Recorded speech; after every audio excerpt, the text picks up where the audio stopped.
Bom, pessoal, boa tarde. Vamos lá. Essa palestra aqui, essas 10 questões que a gente vai tentar abordar aqui nessa hora que a gente tem.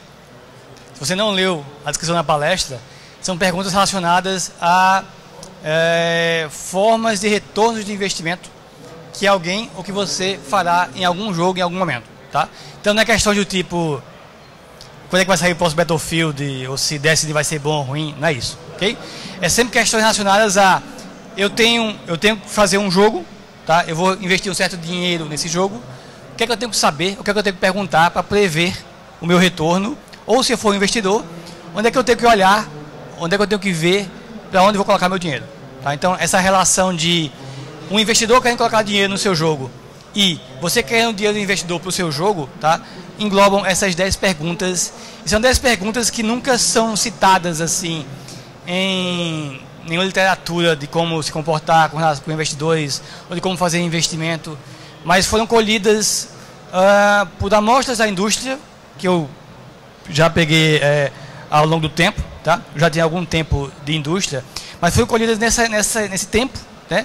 E da minha própria atuação, onde eu atuo às vezes como investidor e às vezes como investido nessa indústria. Então eu tenho essas duas visões e eu acredito que essas 10 questões respondem bastante coisa da sua relação como investidor ou da sua relação como investido na área de jogos, tá? Muitas delas não têm resposta, já vou adiantando, ok? Algumas têm e algumas pode ser que a resposta seja bastante tendenciosa para a minha experiência, ok? Mas a gente discute sobre isso em cada uma delas. São 10 questões que talvez não dê tempo a gente discorrer sobre todas elas com a profundidade que elas merecem em termos de resposta, mas, bom, é o que a gente tem. No final vai ter meu e-mail aí para a gente discutir mais sobre isso, quem estiver interessado, ok? Vamos lá. As perguntas são sempre focadas nisso. A resposta correta para a pergunta é no sentido de vou ganhar mais dinheiro, ou a quantidade de dinheiro que eu vou colocar vai me dar um lucro percentual mais do que em outra situação. Esse é o grande foco. A gente não está preocupado se o jogo é legal, se o jogo é politicamente correto, se um jogo é uma forma de arte, seja de qualquer tipo, se o jogo faz um gosto A ou B, não é isso. Se for um lixo, e o lixo é um lucro maior do que um jogo que é uma classe A, vamos no lixo. Okay? Então, tem esse viés. Segundo, é importante ver essas questões também um pouco ao longo da história. O negócio de jogos mudou muito ao longo do tempo.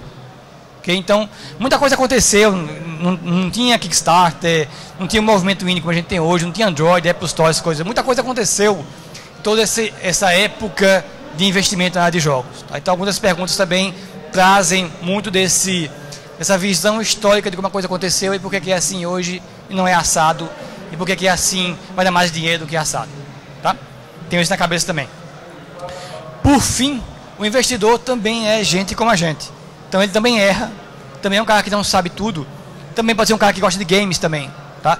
Mas a diferença dele para pessoas que não investem é que o investidor tem um foco principal, sempre, isso é a questão de sobrevivência, no retorno.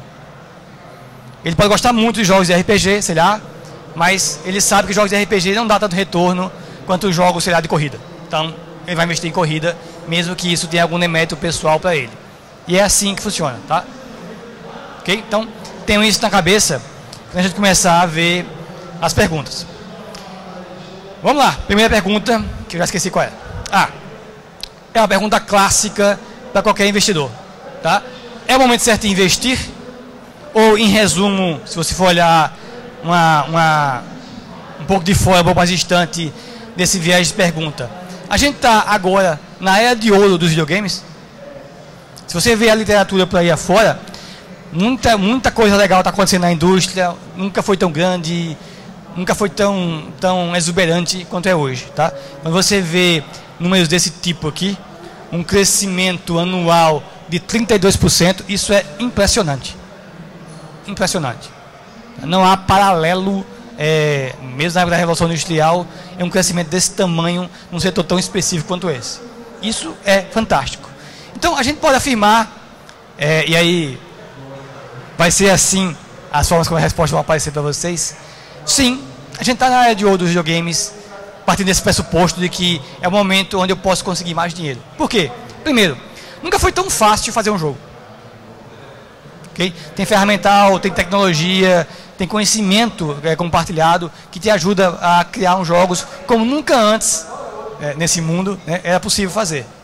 Outra coisa, é muito mais fácil hoje em dia você colocar o jogo no mercado, entregar o jogo para o seu cliente do que era antes. Essas Apple Stores, Greenlight, consoles voltados para autopublicação e assim por diante. Então tem muita coisa legal nesse sentido. O segundo aspecto é que nunca se jogou tanto. Nunca teve tantos jogadores. Nunca teve um mercado consumidor tão grande quanto a gente tem hoje. Isso para o investidor é um fator interessante. Mas para ele mesmo o que interessa é que ele pode empurrar dinheiro e receber o dinheiro de volta rapidinho. Como eu posso fazer jogos mais rápido?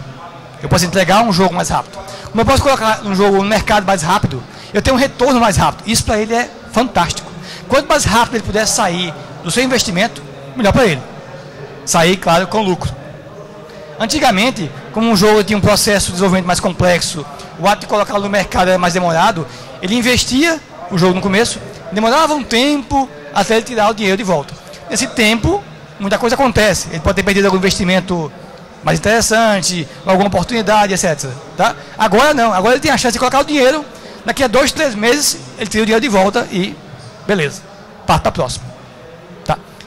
Se você for um investidor, isso é importante. Se você for conversar com um investidor, diga para ele que seu jogo vai ter um retorno de investimento em X meses e não em X anos. Ele vai adorar. Segunda pergunta. Estamos em uma bolha?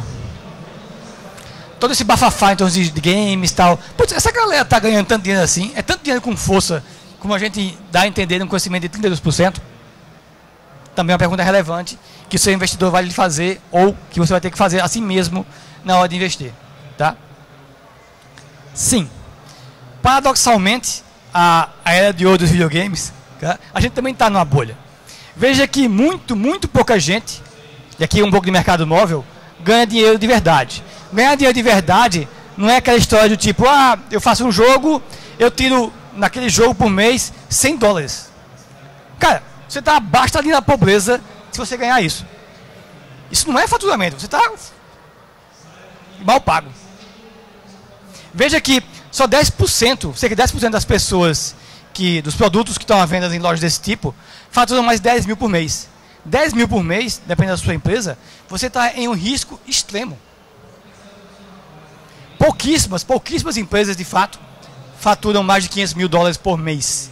E essa galera todinha aqui, 1,6%, é mais da metade da receita inteira daqueles 9,4 bilhões do primeiro slide. Pode não ser um bom negócio. Tá? Então, o que eu sempre falo é, a gente está numa era de ouro, sim. É muito bom para você, se você sobreviver a ela. Se você sobreviver a essa era de ouro contida nessa bolha, se você for um desses caras aqui, beleza. Se você for a galera que está abaixo dos $500 por mês, está lascado. O seu investidor, ou quando você for investir, tem que saber disso. Tá? Ele tem que saber onde é que ele tem que se encaixar nesse mundo. Nunca foi um momento tão bom quanto hoje, sem dúvida. Nunca teve uma bolha tão grande quanto agora, também sem dúvida. Ok? Tenham isso em mente. Isso aqui é uma ideia para vocês terem de como é que o mercado se comporta hoje e por que ele é assim. Toda essa galera aqui, isso aqui é um quadro onde a gente tem uma divisão de jogadores hardcore com casual, mercado móvel, mercado console, PC. Tá?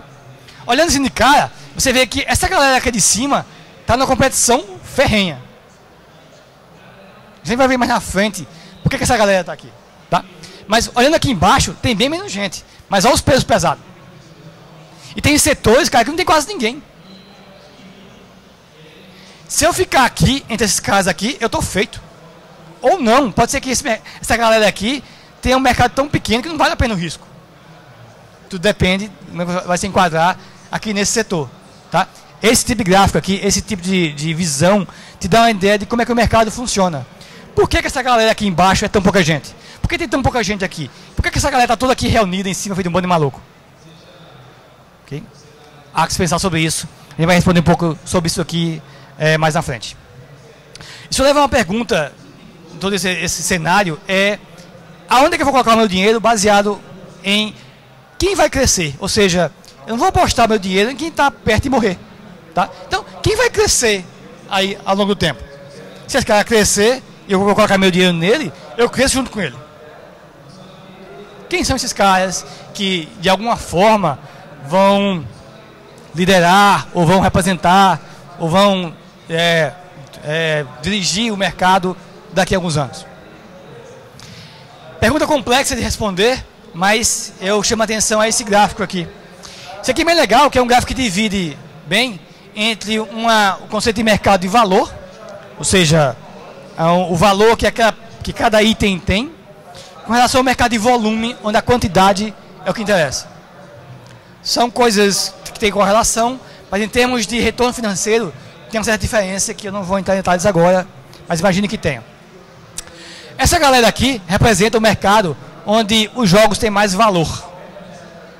Okay? Então, é aqui onde você vai vender jogos a $50, por exemplo, para muito pouca gente. Aqui tem a galera onde jogos têm pouco valor, mas eles têm volume. É aqui onde você vai vender jogos de $1, $2, $3. Tá? A diferença aqui entre esses dois grandes mercados aqui é que isso aqui só levando em conta, se eu não me engano, somente PC e console. A diferença aqui é que se eu tiver algo de muito valor, eu consigo muito dinheiro aqui. Mas é complicado ter algo de muito valor. Demora a ter algo de muito valor. Se eu tiver algo de menor valor, aqui não tão bom quanto eu conseguiria vender aqui, mas como aqui é um volume muito alto, de repente eu consigo um retorno muito bom com algo de pouco valor. Okay? Essas setinhas aqui meio que identificam onde é o crescimento esperado nos próximos anos em cada região dessa. O Brasil, por sorte nossa, está aqui também, tende a crescer nesse sentido. Os outros mercados mais consolidados tendem a crescer nesse sentido. Onde você vai investir? Depende. Tá?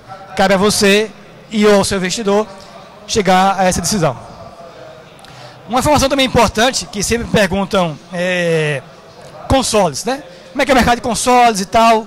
Antes que alguém pergunte isso, esse é um gráfico bem interessante que ele mostra a curva de crescimento de várias categorias, vários setores da área de jogos. Publicidade, jogos móveis, console, etc. Veja que está todo mundo crescendo quase que igual, com a mesma velocidade.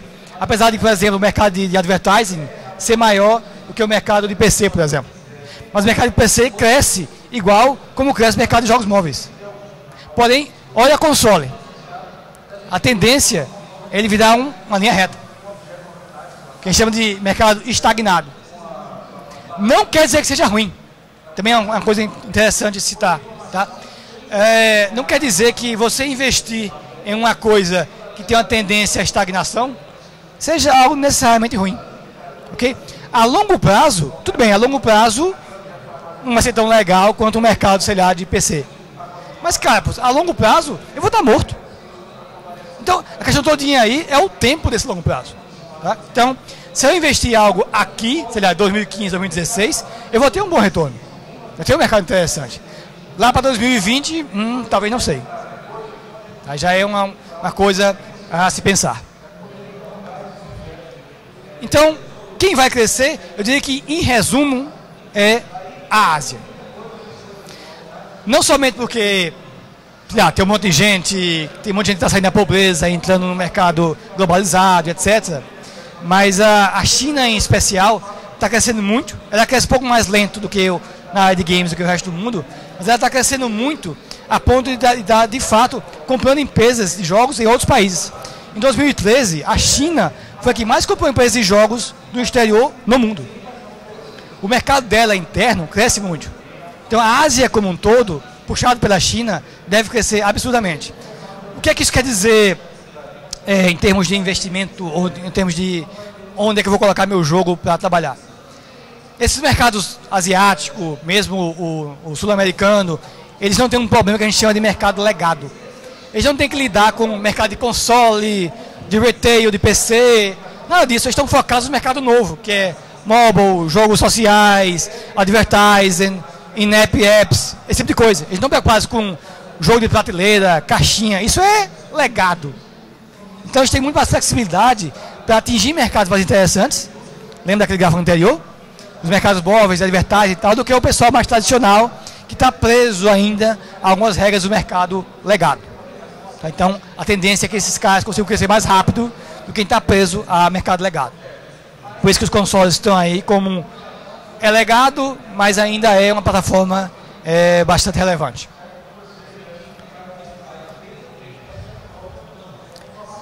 O que nos leva à próxima questão. A China vai dominar o mundo dos games também, porque o mundo industrial ela já dominou, tá? Mas a indústria dos games como um todo, ela também vai dominar? Também é delicado, mas vamos olhar esse gráfico, ok? Isso aí é o faturamento por região nos últimos anos. Se você olhar aqui, tá? O setor da Ásia cresce do mesmo jeito como cresce a Europa e a América do Norte. Legal. Né? Então, eles estão acompanhando esse crescimento. O problema é que a China vai dominar o mundo por algumas razões descritas nesse slide. Tá? Primeiro, a China está de fato agora criando um mercado doméstico. Grande parte do crescimento da China na área de games é o mercado interno deles. Gente vai ter o inferno, tá? Um monte de gente saindo dali na pobreza, entrando num nível que ele consegue consumir games, mas aquele gráfico indica que esse crescimento de somente desse percentual da população aqui já dá aquele crescimento. Quando mais gente sai dali na pobreza, aquele gráfico vai dar um salto absurdo. Tá? Eles têm muita gordura para queimar, no sentido financeiro. Tem muito dinheiro lá parado e não indo para jogos. Mas o pessoal que já gasta dinheiro com jogos, tá? Grande parte deles já gasta dinheiro com jogos mensalmente. 20% da população. Quando chegar a 30%, vai explodir a quantidade de pessoas que vão gastar dinheiro com games lá dentro. Então, uma perspectiva que é bem interessante, que eu dou como dica para vocês que vão querer receber investimento ou investir na área de games, é muito comum hoje em dia a gente fazer jogos, vamos dizer assim, para o Ocidente e ver se aquele modelo funciona no Oriente. Tá? Uma dica muito interessante para os próximos anos é fazer jogos para o Oriente, para pegar esses 20% aí, e ver se esse jogo do Oriente funciona no Ocidente. Porque você pega as duas grandes fatias. Você vai estar inserido num setor que tem uma tendência de crescimento absurda, junto com o mercado mais clássico, né, mais usual, e aí talvez seu retorno seja ainda maior. Como fazer jogos para o Oriente? Aí é outra palestra. Okay? Você vai ter que saber. Próxima questão. Já que a gente está falando de quem vai crescer, quem vai ser os grandes, quem vai ser os big shots da coisa, quem vão ser os vencedores aí ao longo do tempo? Quem é a galera que vai, putz, esse cara tá cheio de dinheiro?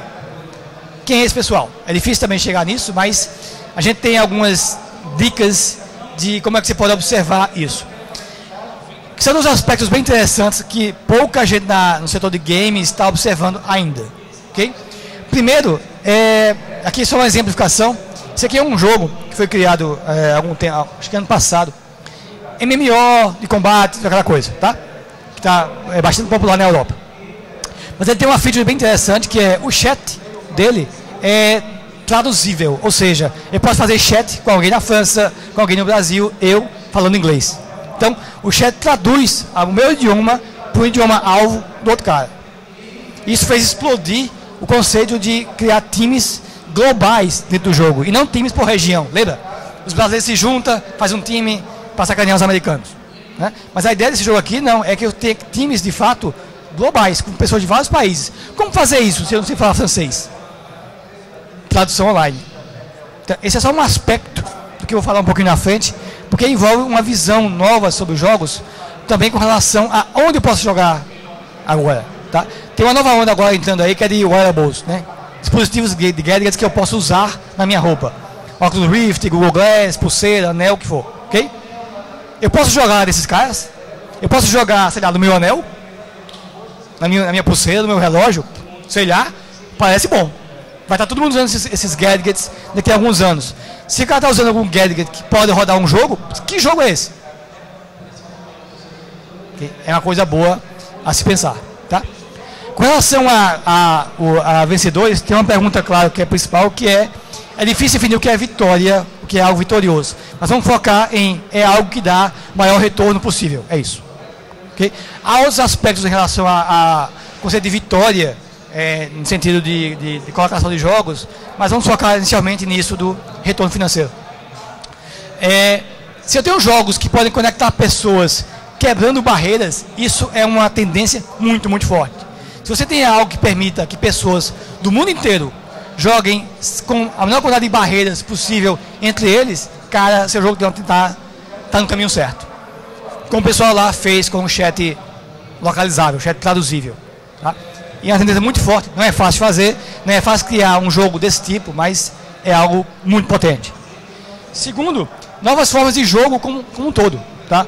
Rede aumentada, wearables, sei lá, jogos que envolvam uma interação de pessoas de forma diferente, sei lá. Toda essa coisa nova de como fazer a diversão entre pessoas ou contra pessoas é uma coisa nova, é uma coisa boa para o investidor. Isso é uma coisa interessante para ser observado, para ser buscado. Outra coisa importante desses vencedores é que eles têm que, de fato, ouvir o cliente, ou estar mais íntimo do cliente. O que isso quer dizer? Você vai ter que, sei lá, escutar redes sociais, estar mais ligado com o cliente, no caso do seu game, na produção ou na pré-produção do jogo. Você tem que ouvi-lo mais durante o processo do jogo, integrá-lo ao processo do jogo. Quem conseguir fazer isso, sem tornar o processo do jogo uma zona, vai estar bem também para o futuro. Por fim, claro, sempre pensar diferente é interessante, ok? Para você não ficar naquela galera que, vamos dizer assim, aquele monte de clones de jogos que tem na Apple Store, que nunca são baixados na vida, você tem que criar algo inovador. Mecânicas novas, formas novas de jogar, formas novas de interagir. Isso não é fácil, ok? Mas se seu jogo está orientado a isso, a experimentar um modelo novo, a experimentar uma forma de jogo nova, claro, você está no caminho certo. Vai fazer mais um Flappy Bird? Putz, cara, não rola. Ok? Próxima questão. Deixa eu ver meu tempo, ver se vai dar tempo. Quem será o mais eficiente? A eficiência está ligado diretamente à quantidade de dinheiro que eu vou receber de volta do meu investimento. Não adianta eu empurrar 10 milhões de dólares para ganhar 11 milhões de dólares. Eu quero empurrar 10 milhões para ganhar 100 milhões. Como fazer isso? Eu preciso de rentabilidade. Ou seja, para ter algo mais rentável no meu processo de criação de jogos, preciso que cada etapa do processo seja eficiente. Quando a gente fala nisso de eficiência, normalmente a gente vê uma empresa grande, com várias pessoas cuidando do processo, de vendas, tal. Isso é uma visão comum, mas na realidade não precisa ser assim, tá? Olha esse slide. Isso aqui é uma eficiência por empregado de algumas empresas bem populares no ano passado, tá? Da Zynga ao cara do Flappy Bird, a gente tem aqui uma ordem decrescente de número de empregados. Então, a Zynga tem gente pra caramba, cada um deles dá cerca de 300 mil dólares de retorno para a Zynga. A King tem menos gente que a Zynga, cada um deles dá 2 ponto alguma coisa milhões de dólares. E assim por diante, até o maluco do Flappy Bird, que é ele sozinho, que deu 18,25 milhões de dólares. Isso quer dizer o quê? Para mim, que eu vou investir. Eu vou investir em uma empresa que é gente pra caramba, mas me dá um retorno menor, ou seja, ela é menos eficiente, apesar de que ela pode ter um volume de vendas maior, ou eu invisto em empresas pequenas, mas que eu tenho um rendimento estrondoso. Há de se pensar. Tá? Então, às vezes, a eficiência não está necessariamente ligada a grandes estruturas de corporativas que estão pensando em um processo. Muito pelo contrário. Às vezes, quanto maior a empresa, menos eficiente ela é.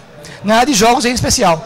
Tá? Como é um processo criativo e bastante complexo, que acontece interativamente, etc., talvez menores empresas faturem menos, como o maluco aqui do Flappy Bird, tá?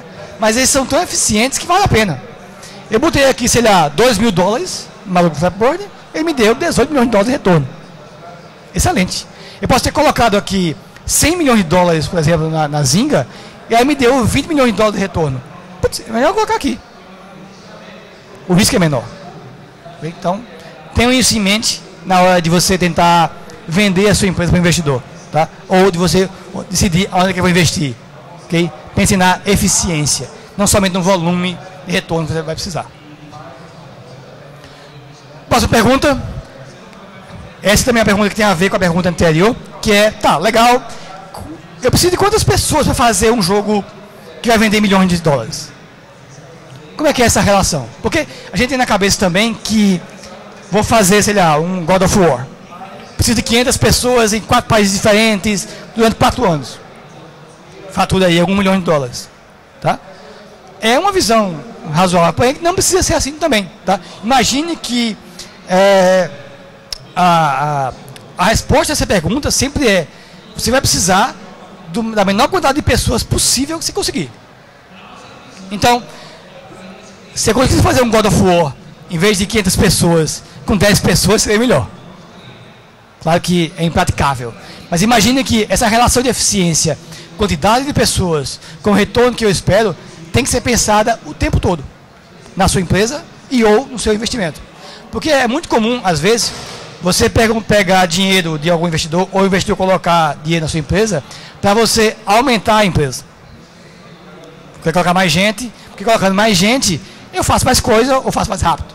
Não é bem assim. Okay? Normalmente um bom investidor, ele vai querer que você faça investimento nas pessoas ou no processo de desenvolvimento da sua empresa do que em mais pessoas. Um investidor esperto faria isso. Por quê? Porque ele sabe que colocando mais dinheiro nas pessoas e não em mais pessoas, você aumenta a eficiência das pessoas. Sendo uma pessoa mais eficientes, com um processo melhor, putz, cara, ganha mais dinheiro. Faça um jogo de porte médio com 10 pessoas, aumenta a eficiência. Faça um jogo de porte um pouquinho maior, com 10 pessoas, aumenta a eficiência e assim vai. Né? Claro que há um limite dessa elasticidade de pessoas, mas essa é a visão. Tá? Normalmente você vai investir em pessoas e não em mais pessoas. Okay? É um pouquinho diferente. O que leva a essa pergunta anterior, tá? De você tentar sempre manter a eficiência. Tem uma história interessante, por exemplo, estava falando da China. Tem uma categoria de jogos que precisa de muito pouca gente, que dá muito dinheiro e pouca gente no ocidente explora isso. Que é, não sei se alguém já ouviu falar, chama Texting Games ou Messaging Games, que é jogos via SMS. Na China, nem todo mundo tem um celular capaz de rodar um Android mais sofisticado. Tem aqueles Androids meio tosco que não roda nada. Tá? Então é muito popular jogos onde a coisa acontece via SMS. É bom para você, que é um jogo fácil, não precisa de uma produção tão grande, basta ter um game design legal. Para o operador é bom, porque a tarifa SMS, que você pode ter um share desse SMS, e é pouca gente para ser feito. É um jogo simples, né? Que a gente não investe, por exemplo, porque a gente sempre investe em jogos. Lembra daquele Vzão lá? A gente do Ocidente está muito focado nesse V aqui ainda, por pessoas do Ocidente. Mas se a gente for olhar um pouquinho para o outro lado, tá, de jogos mais simples, mais casuais, talvez seja um grande filão aí para a gente explorar. Depois busquem no Google Texting Games para você dar uma olhada. São bem populares ainda. Próxima questão. O que é que as pessoas vão jogar no futuro? Se vou colocar meu dinheiro num jogo, tenho que saber se daqui para frente a galera vai querer jogar esse jogo ainda. Né? O que é que as pessoas vão jogar lá na frente? Veja que tem uma série de fatores subjetivos em relação a que tipo de jogo eu vou fazer ou aonde eu vou colocar meu dinheiro, em que tipo de jogo eu vou colocar meu dinheiro. Tá? É algo bastante subjetivo, que é difícil decidir, mas tem números que te ajudam a discernir ou pelo menos dar colocar um farol no caminho certo. Okay? Vamos a alguns deles. Isso aqui é o montante de receita ou de lucro por tipo de título. Exemplo. Aqui, em jogos de ação, só essa galerinha aqui conseguiu 75% de receita. A maioria consegue somente 25%. O que não quer dizer que essa galera aqui de jogos genéricos que sem categoria específica, lá jogos Facebook, tá? Eles têm um market share maior, okay? Mas grande parte deles consegue pouca receita. Esse pessoal aqui tem menor market share, tá? Mas a maior parcela deles consegue um lucro bem mais interessante. Para ter uma ideia, 25% de lucro na área de jogos não é uma boa. É comum você mais que triplicar o valor. Aí é uma boa receita, dependendo do mercado onde você se enquadrar. Então, 75% de retorno é razoável. Aí você vai querer o quê? Eu vou querer, claro, essa galera aqui. Olha, que eu me encaixo, talvez aqui. Só que todo mundo sabe disso. vai estar todo mundo aqui. Tá? De repente, sei lá, um jogo de esporte, pode ser. E assim por diante. Tá? Algo desse tipo te orienta a, pô, será que esse jogo de arcade que eu estou fazendo, de repente tem chance de dar sucesso? Parece que não. O que não quer dizer, claro, que vai fazer sucesso. Tá? Mas como o investidor trabalha com dados empíricos, números, é isso que ele vai ver. Você vai convencê-lo a colocar dinheiro aqui, pode ser, e pode ser que tenha, de fato, um bom retorno. Tá? Mas tenha isso em mente. Outra informação importante, talvez aí nos ajude melhor a decidir o que as pessoas vão jogar, especificamente sobre o mercado móvel. Essa informação aqui que eu coloquei é do mercado de PC, console, naquela vertical desse lado de cá. Tá? Essa daqui é do lado de lá. Okay? Por que as pessoas jogam jogos? Aqui é um gráfico de razão, né, com relação ao dispositivo, por causa da razão dessa. Tá? Então, grande parte aqui, da maioria, joga um jogo para passar o tempo, ou enquanto ele está esperando alguma coisa. Isso é muito relevante. Tá? Se eu criar um jogo que não se enquadra, vamos dizer assim, muito bem nesse gráfico aqui, talvez a minha chance de ter uma receita maior seja bem reduzida. Porque o interesse do público naquele meu jogo vai ser bem menor. Então, que tipo de jogo vocês vão jogar no futuro? Não sei. Vai ser um jogo que eles querem jogar enquanto estão esperando alguma coisa. Ponto. Que jogo é esse? Cabe a você criar. O seu investidor vai saber disso. Então ele vai olhar, esse jogo aqui, cara, que a gente chama de round-up, cada round desse jogo é imenso. Ele não pode jogar um pouquinho, salvar e continuar depois. Ele tem que terminar uma quest inteira. Se ele não terminar, vai perder o save. Cara, esse jogo não vai caber aqui. A chance desse jogo ter sucesso é menor do que um jogo que caberia aqui, por exemplo. Independente da qualidade do seu jogo, evidentemente. Tá? Mas é assim que ele vai pensar. Okay? E é assim que você tem que pensar também na hora de colocar o dinheiro no jogo de alguém. Tá? Seguinte. A outra pergunta que é sempre feita é, legal, estou conseguindo ter uma visão do norte da coisa, qual é o risco de eu entrar nesse negócio? Todo mundo sabe que o mercado de games, o mercado de entretenimento como um todo é bastante arriscado, né? Mas os jogos em especial tem alguns pontos que te dão um cheiro de se o risco vai ser maior ou menor naquela situação. Tá? Novamente, é uma coisa muitas vezes baseada em uma situação aí etérea, mas você pelo menos sente o cheiro de o que é bom ou o que é ruim. Tá? Um bom investidor ele vai saber sentir esse cheiro. Então, esse cheiro é dado por coisas desse tipo. Isso aqui é uma relação de custo de desenvolvimento com unidades vendidas em consoles. Tá?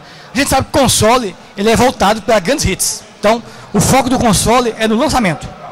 Lançou, tem que vender por milhões, senão ferrou. Tá? A gente sabe disso. Para você ter uma ideia, por exemplo, isso aqui, o gráficozinho azul é o custo, a bolinha mais clara é o quanto ele vendeu em termos de unidade. Você tem uma relação aí de se deu lucro ou não. Então, esse cara aqui se ferrou, esse cara se ferrou, se ferrou, se ferrou também, porque foi pouco lucro, se ferrou, se ferrou e se ferrou. O risco é muito alto. Mas, cara, quando dá certo, meu amigo, olha só. Em termos de lucro, o potencial de lucro é tremendo. A chance de lucro é muito baixa. Tá. Você tem que saber disso na hora de encaixar seu jogo. Isso quer dizer que console não vale a pena ser investido? Não é isso. Tá? Você tem que investir sabendo disso. É assim que funciona. Um outro gráfico interessante também é que meio que responde por que os caras fazem um Battlefield todo ano. Se você tem uma franquia consolidada, o seu risco é muito menor. Isso aqui é a soma o total de vendas ao longo dos anos do lançamento desses títulos. Tá? E veja que todos os grandes títulos que venderam mais são franquias bem conhecidas. Sempre. Uma franquia bem estabelecida reduz o risco. Pode ser o lixo que for de Pokémon, tá? Vende. Por que vende? Bom, tem uma série de motivos por que vende. Mas para o investidor, ele sabe que aquele lixo que é igual a todo ano, vende do mesmo jeito. Perfeito, é aí que vou entrar. Vou ter um risco menor, possivelmente um lucro menor, lá que lembra, o console está se estagnando. Então, se está estagnando, a minha capacidade de aumentar de lucro reduz. Tudo bem, mas o risco é menor, cara, estou dentro. Então, pensem nisso. Se você tem um jogo que pode virar uma franquia de sucesso, é uma boa. Se você vai trabalhar junto com uma franquia de sucesso, vá com força. Tá? A chance de você produzir um lixo, esse lixo vender muito, é muito alto. Ok? Então, em termos de riscos, eu acho que o risco do futuro, que a gente vai ter para investimento ou para desenvolvimento, são os mesmos de hoje, basicamente. Tá?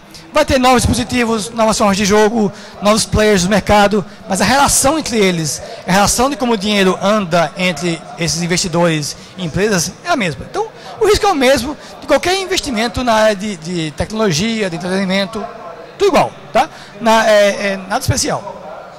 A gente tem um problema na área de games em especial, que é, como a gente está na área de ouro dos videogames, tá? Mais e mais investidores estão abrindo o olho para esse pote de ouro que é a área de games. Ou seja, está entrando um monte de gente sem experiência de investir em games. Lembra que eu falei que games é um negócio complicado e tal? É complicado você colocar dinheiro em uma empresa de games sem saber como é que ela funciona. Ou é complicado você investir em games sem saber como é que um game é feito. O que é que dirige, o que é que norteia o desenvolvimento de um jogo. É muito complicado. No Brasil em especial. Tá? No Brasil, de uns 10 anos para cá, a gente já tem alguma experiência, alguns investidores experientes nesse setor. Eles entendem que coisas do tipo, vou fazer o jogo até ele ficar bom. E só existe na área de games. Vou fazendo, torrei o dinheiro todinho. Ficou bom o jogo? Não. E agora? Preciso mais dinheiro para deixar ele bom. E aí vai. Entendeu? Isso é aceito em alguns mercados, porque você entende que, como é um processo criativo, e que não vale a pena se soltar um jogo ruim, porque vai ser ruim o resto da vida. Então, se eu atrasar, gastar um pouquinho mais, eu atraso, mas lança uma coisa boa, vai ser boa o resto da vida. Só sabe disso. Mas para o investidor que está acostumado a um investimento tipo, eu coloco dinheiro, você vai ter que fazer um investimento e vai lançar o produto no mercado e me dar de volta em X meses, e isso não acontece, ele se estressa. O que foi que houve? Algo está errado. Não necessariamente está errado, né? Mas é complicado, é um processo complexo, como a gente chama, é uma engenharia de negócio complexa. Ele tem que saber disso na hora de criar jogos, na hora de investir em jogos. No fim das contas, toda a parte de investimento de risco, em área de games em especial, fundamentalmente ela é baseada em fé. Eu já lidei com alguns investidores da área de games, e todos eles, no final das contas, eles têm fé em você.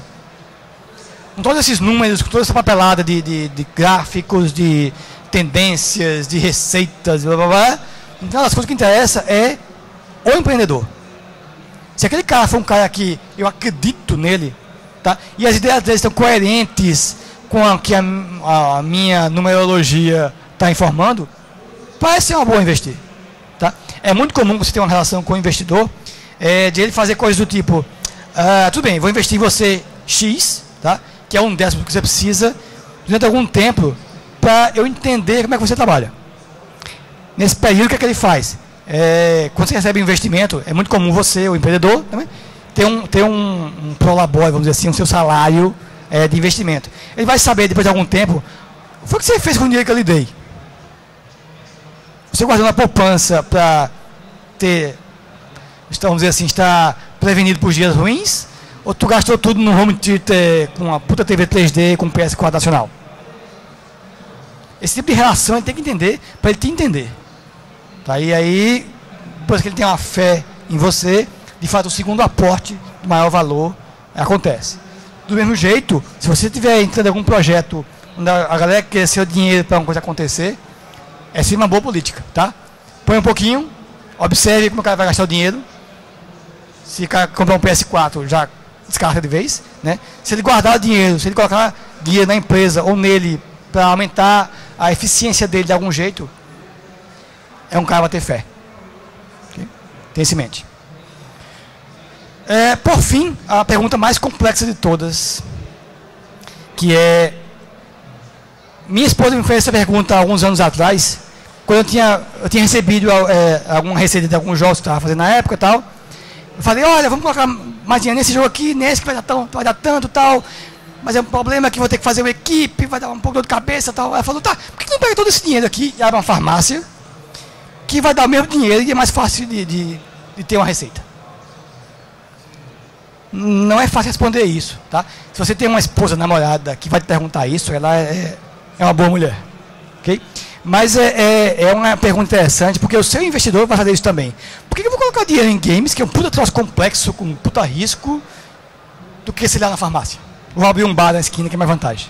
Tá? Por quê? Você tem que saber isso de cor na sua cabeça. Tá? Não é uma resposta fácil de responder, ainda mais para a esposa. Tá?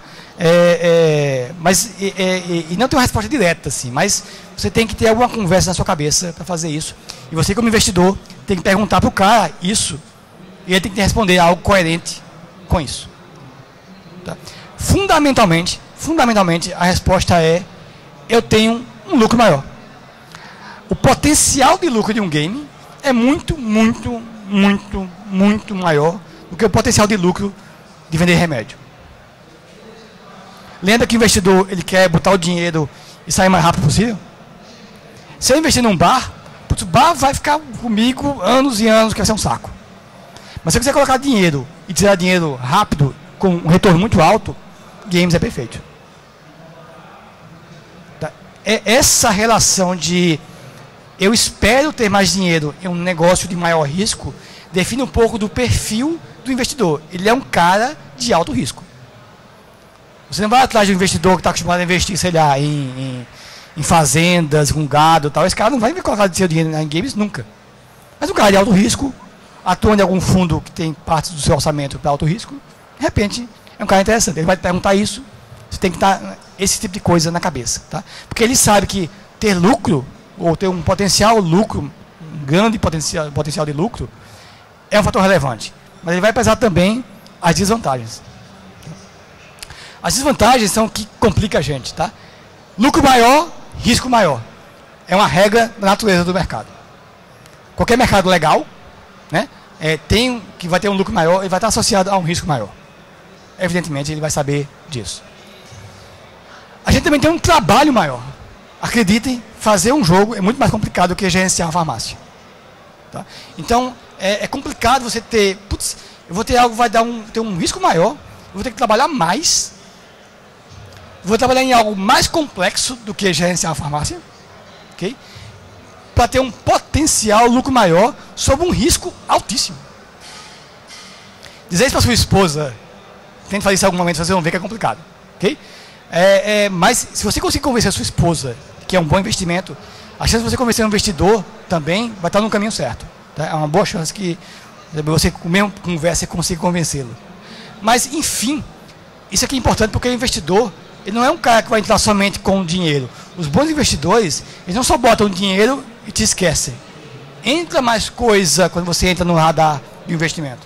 Normalmente algum apoio logístico, burocrático, de negócios, networking, esse tipo de coisa. Tá? Porque, como eu falei, ele tem fé em você, ele acredita em você, ele quer crescer junto com você. Então é uma relação bem íntima, eu diria, que você vai ter com os bons investidores. Os maus investidores, eles vão colocar o dinheiro e vão te, sei lá, dar uma ligada todo mês, ou toda semana, e aí, como é que tá? É isso. Isso é um mau investidor. Okay? A chance dele se dar mal, graças ao alto risco, é muito alta. Se ele se der mal, você também se dá mal. Por fim, não há uma resposta razoável a essa pergunta. Não há nada que você consiga dizer, está vendo esse gráfico aqui? Por causa desse gráfico aqui, eu sei que é mais vantagem investir aqui do que na farmácia. Não existe isso. Tá? Novamente, vai ser uma questão de fé do investidor com você, fé no seu produto, fé na sua capacidade de fazer as coisas e, no meu caso, eu não quero vender remédio, eu quero fazer jogo. Tá? Mesmo sabendo que eu teria uma receita contínua mais fácil com farmácia, tá? Eu gosto mais de fazer jogo, que é isso que eu quero fazer. Tá? Não me importa a opinião nas outras pessoas. Então, essa pergunta talvez seja difícil de fazer quando você está, vamos dizer assim, cuidando de uma família, ou querendo se casar, ou querendo comprar um apartamento, coisa do tipo, eu compro um apartamento ou põe todo o dinheiro no jogo? Cara, não é fácil fazer essa decisão. Não é fácil. Mas é isso que você vai ter que ter na cabeça, do tipo, eu não quero botar todo o meu dinheiro num apartamento nem no jogo, vou ter que arrumar alguém para parear comigo esse dinheiro, né, para não perder o apartamento e perder a minha noiva também junto. Quem é esse cara? Esse cara tem que saber disso também. Tem que estar ciente disso para que vocês consigam, de fato, ter um negócio razoável. O pensamento que o investidor gosta muito, o pensamento de como é que você vai manter o contínuo fluxo de capital para a sua empresa de jogos, já que o jogo é uma coisa meio que sazonal, né? Você faz, vende, ganha muito dinheiro, torra tudo no próximo jogo, vende, torra tudo no próximo jogo e vai. É sazonal a entrada de capital. Como é que você mantém a entrada de capital contínua? Você precisa de contínuo investimento.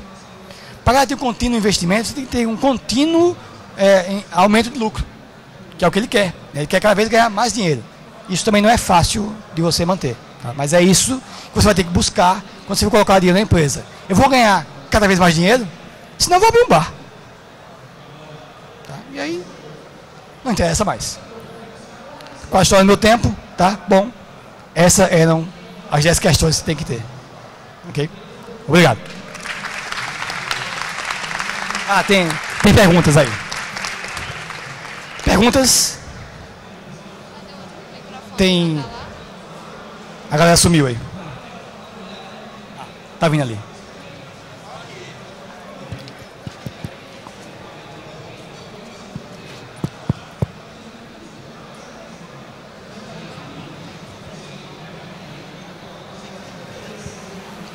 Fala. Boa tarde. Parabéns pelo trabalho. Minha dúvida em relação, assim, pelo seu conhecimento, em relação ao mercado chinês. A gente sabe que a desculpa de que apenas a mão de obra lá é mais barata não cola nesse caso de jogos. Sim, cola. Eles têm uma receita, uma relação de custo empregado receita é mais de 50%. Ou seja, isso é incomparável em termos de qualquer outro tipo de negócio, porque isso, como a mão de obra é muito barata, qualquer coisa que eu faça dá muito lucro. Mesmo que eles gastem menos dinheiro, mas como o custo é menor, o retorno é maior. Tá? Então, é um fator importantíssimo isso aí. Porque a gente vê assim, por exemplo, jogos que já são concretizados aqui no Ocidente, por exemplo, vão para lá não tem tanto sucesso. Certo. Aí, isso é só relacionado à falta de conhecimento do mercado, à diferença cultural, ou a questão... Ou seja, esses jogos, só te interrompendo, esses jogos que fazem sucesso aqui no Ocidente, não fazem no Oriente, estão perdendo um puta mercado, concorda? Porque eles estão naquela coisa ainda de faça um jogo pro Ocidente e vou ver se dá certo no Oriente. Alguns deles vão inverter isso, porque eles vão perceber isso também. É melhor fazer pro Oriente e vou ver se dá certo no Ocidente. Tá? Enquanto eles não fizerem isso, essa galera aqui vai estar com a potencial capacidade de receita menor, porque estão desse lado e não desse. Tá? Então, não digo que é um erro, tá? É porque o investimento segue nesse caminho. Eles estão focados nesse mercado. Porém, no futuro, isso tende a se inverter. Porque é aqui, no Oriente, que está o dinheiro pesado. É lá que está tendo um crescimento estrondoso, não aqui. A maior dificuldade é assim, em relação ao desenvolvedor que não tem o conhecimento ou a falta de investimento mesmo, que o cara não vai dar tanto lucro, eu não... Pode ser, assim, tudo depende do tipo do jogo, mas imagina que se eu fizer um jogo para o Ocidente e ele teve sucesso no Ocidente, legal, sim, o meu investimento se pagou, tá? A questão aqui é, eu ganhei tanto quanto eu poderia ganhar se fosse para o Oriente? Então depende do seu viés aí de pensamento. Para a produtora, tá, ela ganhou dela na boa. Para o investidor, talvez tenha sido um bom negócio, mas talvez não. Se ele tivesse colocado dinheiro aqui, ele tivesse ganhado mais. Como esses caras competem entre si, algum dia um cara que investir aqui vai investir aqui, vai ganhar bem mais. Vai dizer, olha mané, tu botou teu dinheiro aqui e eu coloquei aqui, ganhei mais que você. É assim que funciona. Alguém mais? Ok? Falei.